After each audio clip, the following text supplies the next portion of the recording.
খেলতে গিয়ে নিখোঁজ কিশোরী, চাঞ্চল্য হরিশ্চন্দ্রপুরে। মেয়েকে দেখতে না পেয়ে কান্নায় ভেঙে পড়েছেন পরিবারের লোকেরা।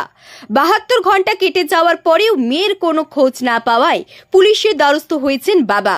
পুলিশ সূত্রে জানা গিয়েছে, নিখোঁজ কিশোরীর নাম ললিতা দাস, বয়স 13। তার বাড়ি হরিশ্চন্দ্রপুর থানার মহেন্দ্রপুর গ্রাম পঞ্চায়েতের বড়াডাঙ্গি গ্রামে। বৃহস্পতিবার বিকেল 5টা থেকে সে নিখোঁজ হয়ে যায়।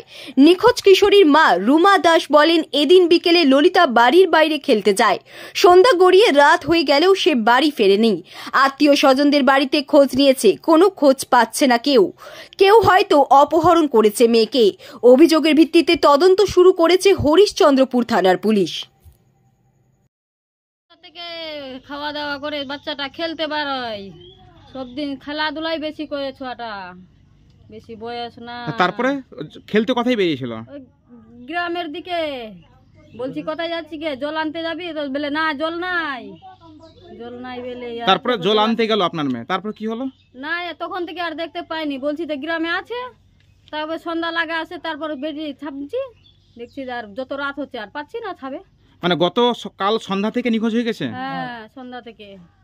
আপনার আত্মীয় স্বজনদের বাড়িতে খোঁজ নিয়েছেন? বাড়িতে খোঁজ নিয়েছি, তো কোথাও খোঁজ পাচ্ছেন না? না। তো কোথায় যেতে পারে কি মনে হচ্ছে আপনার? কোথায় কার বড় মেয়ে আছে, কারোর সঙ্গে কথা বলছে, কি হাসছে, কি বলছে, কাউকে দেখেছি সেটা বলতে কি করে পারবো? ছোট মেয়ে আছে না। কতদিন বয়স ভাই আপনার? 13 বছর। এরকম কারোর সঙ্গে কোনো সম্পর্ক ছিল? দেখিনি কোনোদিন, কিন্তু সব দিন তো আমার মেয়েটা বকরি চড়াই, ছাগল চড়াই। পড়াশোনা করতো না, পড়াশোনা করেনি। করতে দিয়েছিলাম, বলছে যে পড়বো না আমি, আমার মাথা ভারী, আমার মাথার দিমাগ নিয়ে ঢুকে পড়ার, আমি পড়বো নি।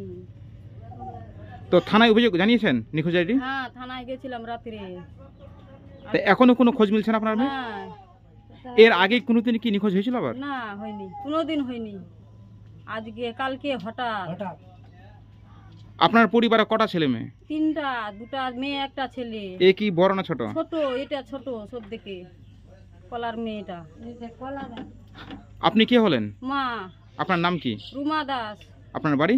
বাড়ি বড়াডাঙ্গি।